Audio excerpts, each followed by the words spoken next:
Chapter 4. How much money can you make?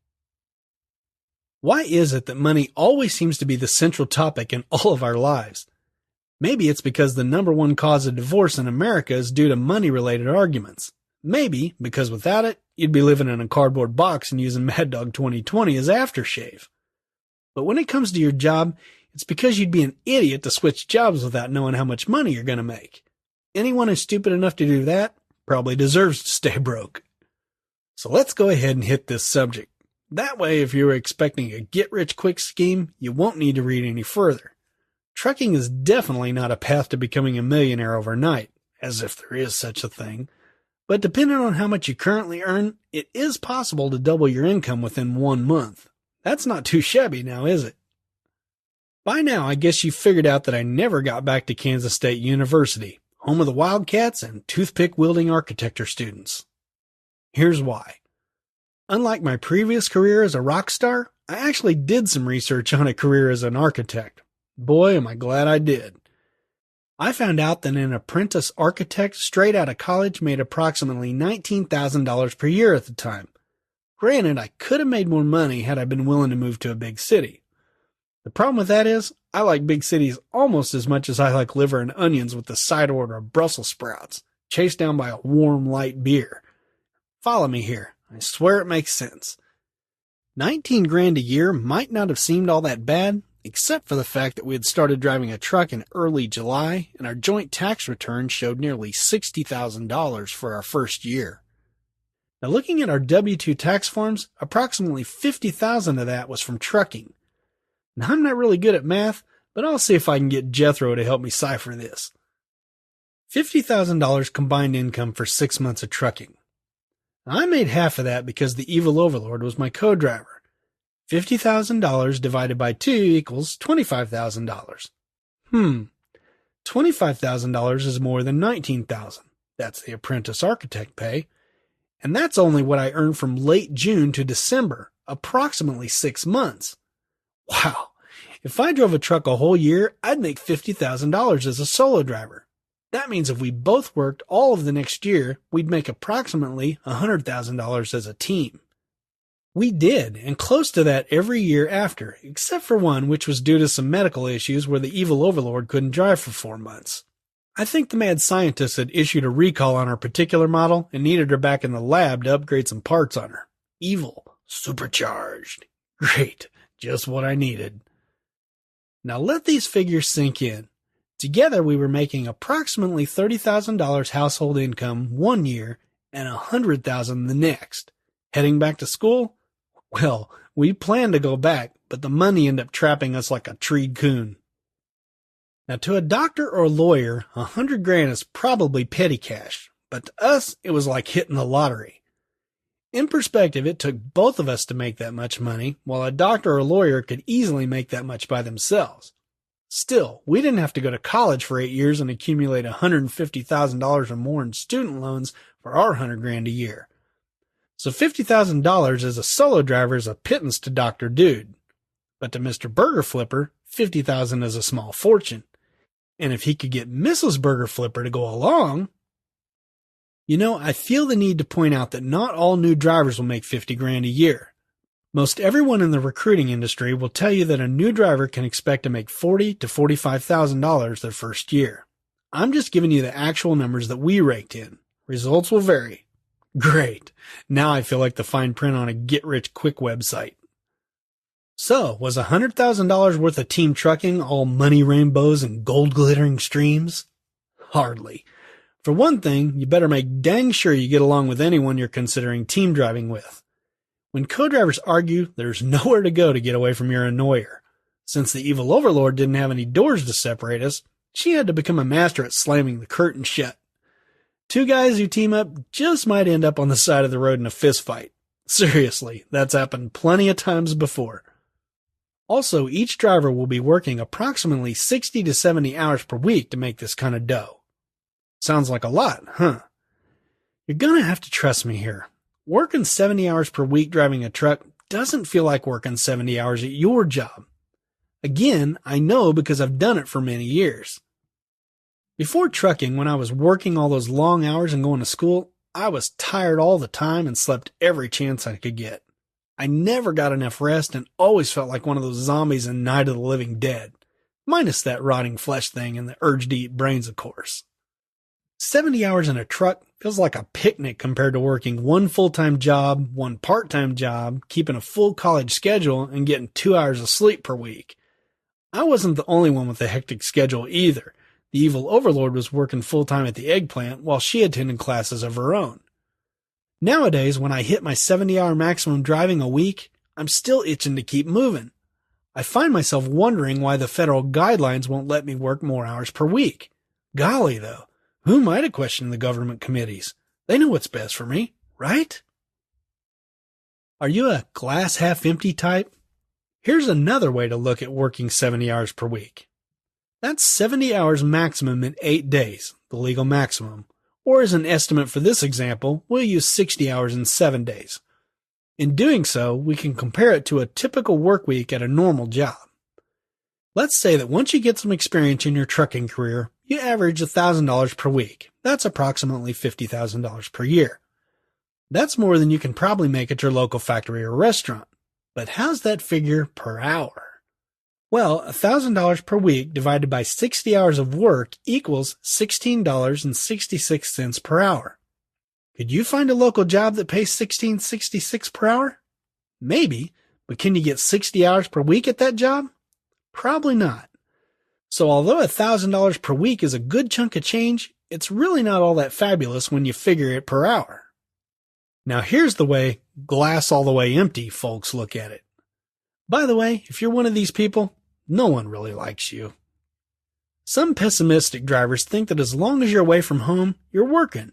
If you use that mentality, you're working 144 hours per week. That's 6 days per week times 24 hours per day. Now, if you figure your pay on an hourly basis, you're making $6.95 per hour. That sucks. Keep in mind, though, that's $6.95 per hour while you're sleeping, too. In my opinion, it's also absurd to think this way. Does your current employer pay you when you aren't actually working? I didn't think so. Yes, it sucks that we don't get paid for every hour we're away from home, but where else can you gross $1,000 per week without a college degree?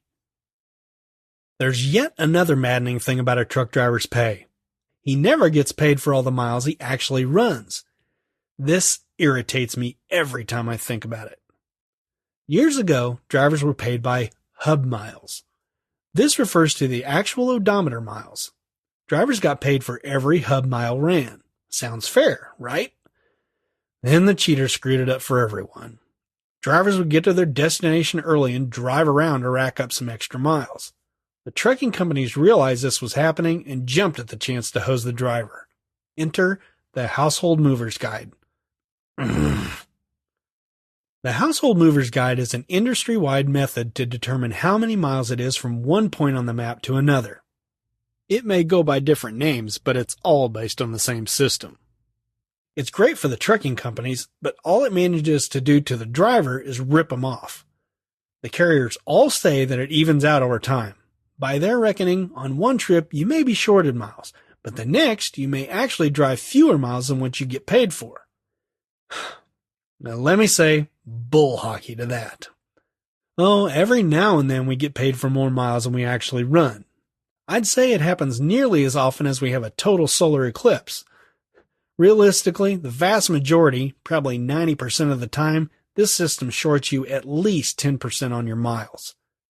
For example, if I actually drove 1,000 miles on a particular trip, I might have gotten paid for only 900 miles.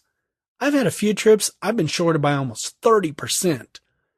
Days like that make you want to wrap a piano wire around someone's neck and start squeezing.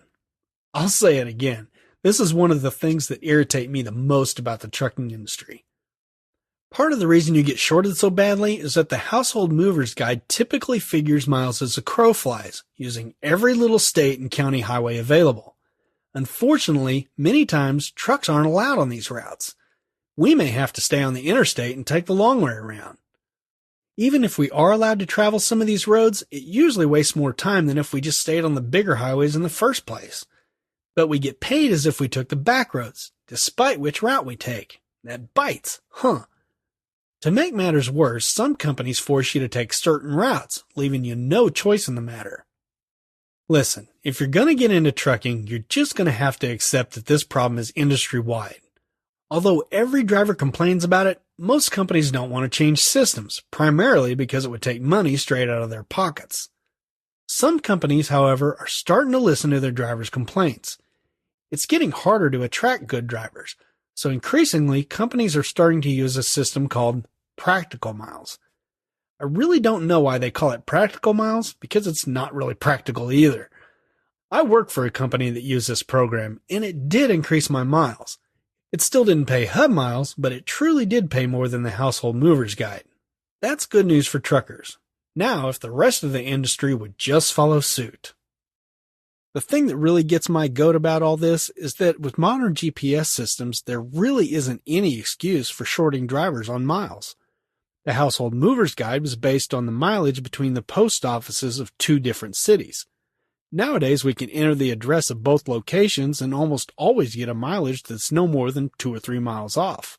I've confirmed this numerous times against my odometer. It's so frustrating. Yes, there are definitely some bad things about a trucker's pay, but I ask again, where else can two people without college degrees make $100,000 per year? Now, I know I have a 2-year associate's degree from that rip-off technical college, but it in no way helped me to get a job in trucking, so I'm not counting it as a true college degree. In fact, I'm still trying to block that stupid and extremely expensive era of my life from my mind. The only thing my $22,000 student loan does now is enable me to be the guy everyone calls when they make their TV screen go all fuzzy by hitting the wrong button on the remote control. Who invented these remotes anyway? Retarded chimpanzees? In order to make $100,000 per year outside of trucking, I guess the evil overlord and I could always sell drugs, rob a bank, or hit the street corner in tiger striped spandex. But I don't look very good in spandex. Besides, the last thing I need is a trip to the Hoosgow and a mistress named Butch. I suppose I could always call up the Donald to see if he needs a partner with no money or experience to help him with his real estate ventures. Somehow, I don't see that happening either. Hey, maybe he'd pay me a good chunk of change if I could find him a decent hairstylist. Nah, I think he actually likes that bird's nest that he calls hair. No, if I want to drastically increase my pay in a short period of time, it's back to truck driving. Hey, you said I could double my pay within a month. How's that work? Okay, say you worked at a factory for $20,000 per year and wanted to double your pay. That's based on approximately $10 per hour. You'd either have to work a bunch of overtime or move into management, which would automatically turn you into a jerk. Admit it, you were thinking that. And you know your current coworkers will be thrilled to call you boss one day. Not. As I said before, that much overtime probably isn't available under normal circumstances. To become a manager, you'd probably have to go back to school for 2 to 4 years to get some sort of degree. This is not the case in trucking. The average truck driving school typically lasts anywhere from 2 to 12 weeks. So, in theory, it's possible to attend a 2-week driving class and spend the other 2 weeks finding a good company to work for. Finding a good company probably won't even take a full 2 weeks, especially with a certain other book. Wink, wink. Subliminal message? What subliminal message? Anywho, the average inexperienced driver's pay package starts out at $40,000 to $45,000 per year. Voila! Double your income in 1 month. Unfortunately, despite how good that sounds, I wouldn't recommend a 2-week school to my high school bully. Why not, you money tease? We'll get into that in Chapter 17 when we talk about truck driving schools in more detail. I would like to take another second here to reiterate that I'm not guaranteeing that you'll make $40,000 to $45,000 per year. That is what most recruiters say, and the evil overlord and I certainly did. But you may not if you're not careful when you're choosing a carrier. If you've ever done any kind of research about driver pay, and I'm guessing that's one of the first things you did, you greedy pig, you may have noticed that the United States Department of Labor website claims that the median truck driver makes $38,200 per year. You also may have noticed that figure is a bit less than the $40,000 to $45,000 I've been quoting here. All right, math man, explain that one. Well, First, let me say that I included a link to that Department of Labor website if you're interested.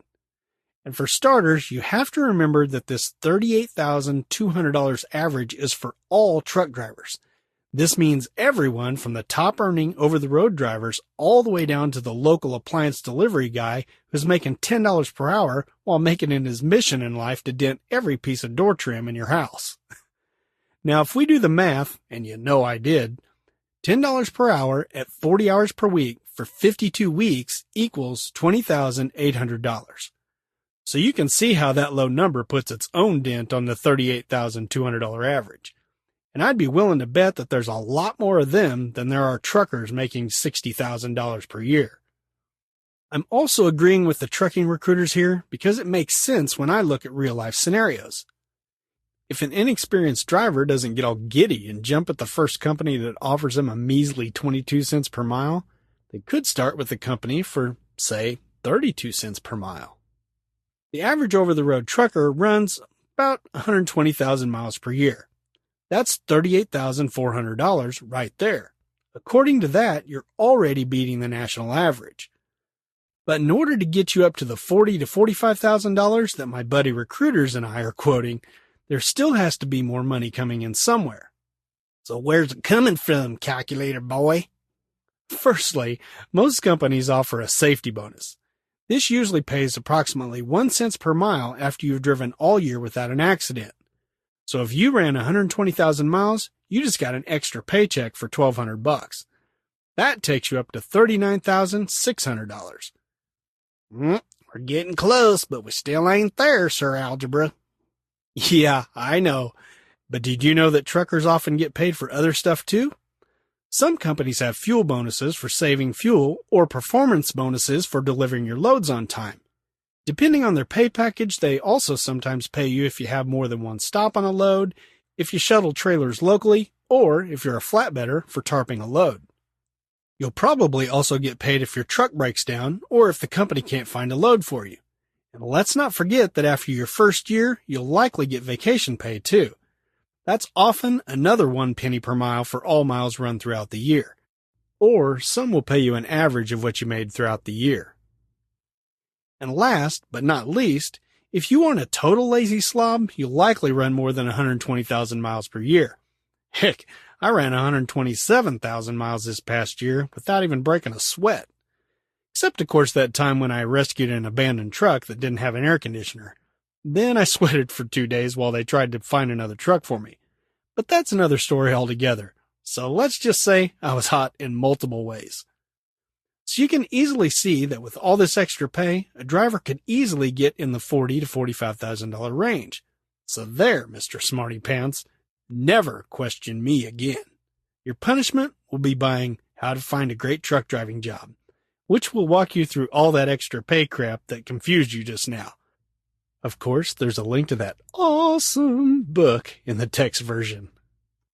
So anyway, we made $100,000 per year, give or take, for 8 years.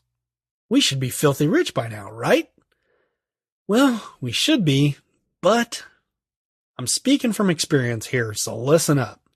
When we made the decision to drive a truck for 1 or 2 years, we had a game plan, but it wasn't written out anywhere. That plan was simply to get out of debt as quickly as possible and get back to K-State. However, once we figured out that our yearly income had gone from $30,000 to $100,000 in the first year of driving, we knew we wouldn't be going back to school anytime soon. As soon as that unspoken decision was made, we lost our focus, and with that, hundreds of thousands of dollars went down the drain. Oh, we didn't squander it all. Within the first year, we paid off some credit card debt and some lingering medical bills to get the bill collectors off our back. But for some reason I can't even remember now, we chose not to pay off my whopping $22,000 school loan. Even now, when I think of this, it bugs 11 crap out of me. I can't imagine for the life of me what I was thinking. Apparently, I wasn't.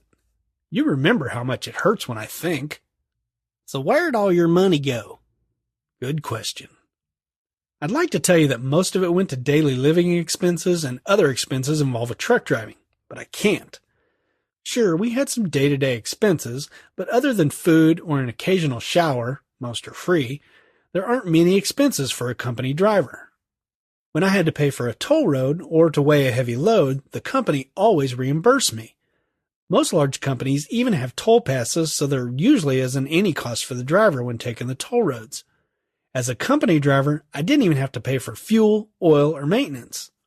Basically, the only thing we had to show for all our extra income that first year was a beautiful set of tailor-made golf clubs for me and a wedding ring with a diamond the size of Pluto for the evil overlord. I probably didn't need such nice clubs because I rarely got to play golf, and when I did, I really sucked. Better make that suck, because I still do. But what's a $1,500 set of golf clubs when you're making $100,000 a year? The evil overlord, however, flat out deserved that ring. Our El Cheapo wedding bands had cost us $50 for the pair when we bought them. She wore that cheap ring without complaint and worked full-time putting me through school in Dallas for 2 years. Besides, she had to tolerate being married to me for our first 2 years of poverty. The poor little fairy princess. It's funny, not really, how that finger-mounted rock doesn't look quite as big as it used to, at least in her eyes anyway. Me? I still wear my $25 ring all these years later, and it hadn't turned my finger green yet. No, I'm not cheap. It has sentimental value. Jeez, just because I can whistle the theme from the Andy Griffith Show without using my lips doesn't mean that I'm tight. Now here's where it starts to get ridiculous. We made approximately $800,000, that's 8 years of $100,000, from trucking before she hung up her trucker hat. Now that's a figure of speech, of course. She wouldn't wear a trucker hat any more than she'd wear a clear plastic bikini to a Shriners convention. After tax, that would be approximately $600,000 net pay. That's a lot of bread. Speaking of bread, I know we spent a lot of our newfound money at restaurants. We never thought twice about spending $100 on a meal for the two of us. We weren't selfish either. We like to treat others to those expensive dinners too. Although I am still cursing the evil overlord for introducing all 3 of our nephews to the Victoria filet at the Outback. Now the spoiled brats won't eat a regular steak. No, they need the $23 one. But I'm not bitter. Nor am I even remotely jealous of the awesome Christmases they have every year. But I wasn't nearly as stingy back then. If I wanted a $300 PlayStation 2 and a couple of $50 games, I got it. She wanted a $200 pair of shoes or a $400 purse? Cha-ching! Even scarier, we started using the phrase, "It's only $100, with remarkable regularity. For a long time, we didn't even have rent. We were only home 3 or 4 days a month, so we stayed with our parents when we came home rather than pay rent and utilities for a place that we'd rarely see. Many truckers do this. We're not the only freeloaders out there. We financed a couple of new ATVs. We put 50% down on a couple of sweet vehicles. We eventually wanted our own house, so we came up with a good down payment and built a really nice one. Now that may sound like a lot, but keep in mind this took place over a period of 8 years. You know, I feel the need to clarify something here, just so you don't think something's hinky. I'm not sure if you've even noticed, but during all this talk of money, I've been saying that the evil overlord drove for 8 years, yet in other parts of the book, I say she drove for 9. Let me explain. 9 is actually correct, but I did my financial calculations on 8 years because she was on the road with me for 8, and then she quit for a few years before she came back for 1 more year. Anyway, I stayed with the 8 years for this because that 9th year wasn't very typical for us. If my old feeble brain will remind me, I'll go into that a bit more later on. Okay, back to the math. Now here's the math that makes me want to kneel at the porcelain god and Technicolor yawn into it. Let's add that up. The golf clubs, the wedding ring, the eventually paid for ATVs, the finally paid off student loan, the down payments on both vehicles, and the down payment for the house add up to approximately $114,000. But we made $600,000.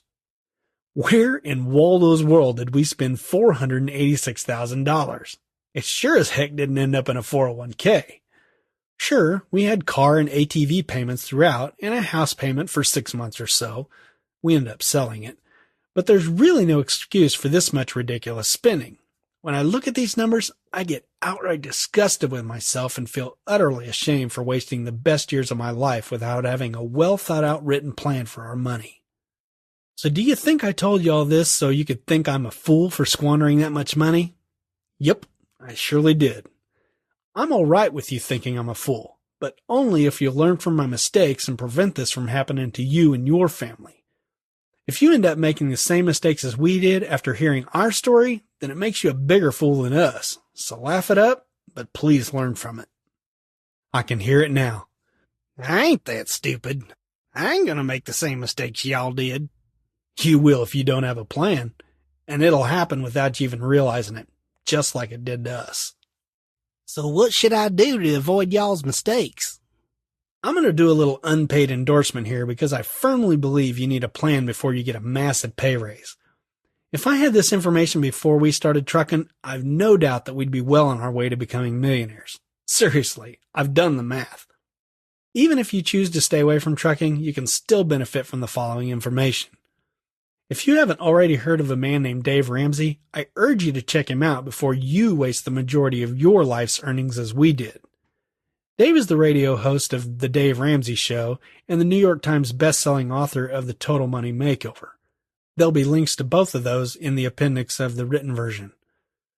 His philosophy is all about becoming debt-free by budgeting and living on less money than you make. Now, this is really common sense stuff here that the majority of Americans, including me, had forgotten. Sound corny? Don't laugh just yet. I first heard him on XM radio, and what he was teaching really made a lot of sense to me.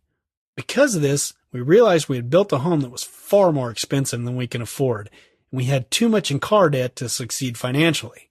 To make matters worse, when the evil overlord got out of trucking, we took a 50% pay cut.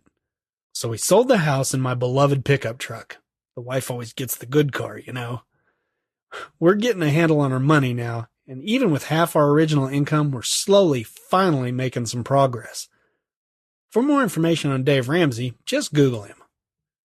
The lesson here is that if you're going to make the sacrifice of being away from home to better your financial situation, don't flush it down the toilet. So get a plan before you proceed, and for Pete's sake, stick to it. Don't waste 8 years of your life like we did. Make those 8 years a positive experience rather than a span of time you wish you could get back or at least forget. Neither is possible. You probably noticed a bit of a personality change there. I got serious for good reason. When it comes to that much money, you need to be serious. If you aren't serious about your money and a plan to keep it, it'll vanish quicker than sex after marriage. See there? I'm back. It's out of my system now. So with all this talk about money, you may even be more interested in finding out if trucking is right for you. Do you look the part? Do you need to?